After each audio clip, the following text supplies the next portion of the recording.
അല്ല ഇപ്പൊ ഷെബിനെ ഞാൻ BJP-യിലേക്ക് ക്ഷണിച്ചാൽ എനിക്ക് മുസ്ലിം വിരോധം ഉണ്ടെങ്കിൽ ഞാൻ എന്തിനാ ഷെബിനെ ക്ഷണിക്കുന്നത്?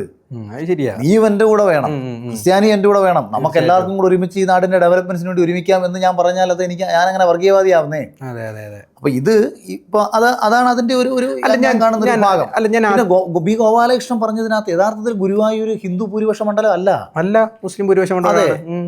അവിടെ അദ്ദേഹം എന്താ പറഞ്ഞത്? ഗുരുവായൂർ ക്ഷേത്രത്തില് ഗുരുവായൂർ അറിയപ്പെടുന്നത് ഗുരുവായൂർ ക്ഷേത്രത്തിന്റെ ഒരു പേരിലാണല്ലോ.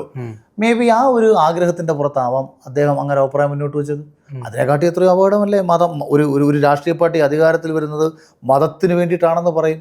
ഇത് പുള്ളി പറഞ്ഞില്ലല്ലോ ഗുരുവായൂർ അമ്പലത്തിന് വേണ്ടിയിട്ട് അധികാരത്തിൽ വരുന്നതെന്നും പറഞ്ഞില്ല. അങ്ങനല്ല, ഇങ്ങനെ പറഞ്ഞു. ഗുരുവായൂർ അമ്പലത്തിൽ ഒരു വിശ്വാസി ആ ഗുരുവായൂർ അമ്പലം നിലനിൽക്കുന്ന മണ്ഡലത്തിൽ കോൺസ്റ്റിറ്റ്യുവൻസിയിൽ ഗുരുവായൂരിൽ എന്താ പി അബ്ദുൽ ഖാദറും KM അക്ബറൊക്കെയാണ് വർഷങ്ങളായിട്ട് മുസ്ലിങ്ങളാണ് ജയിച്ചുകൊണ്ടിരിക്കുന്നത്. അവിടെ നമ്മുടെ സമുദായത്തിൽ നിന്ന് ഒരാൾ വരണമെന്ന് പറഞ്ഞാൽ അതല്ലേ പച്ച വർഗീയത എന്ന് പറയുന്നതല്ലേ?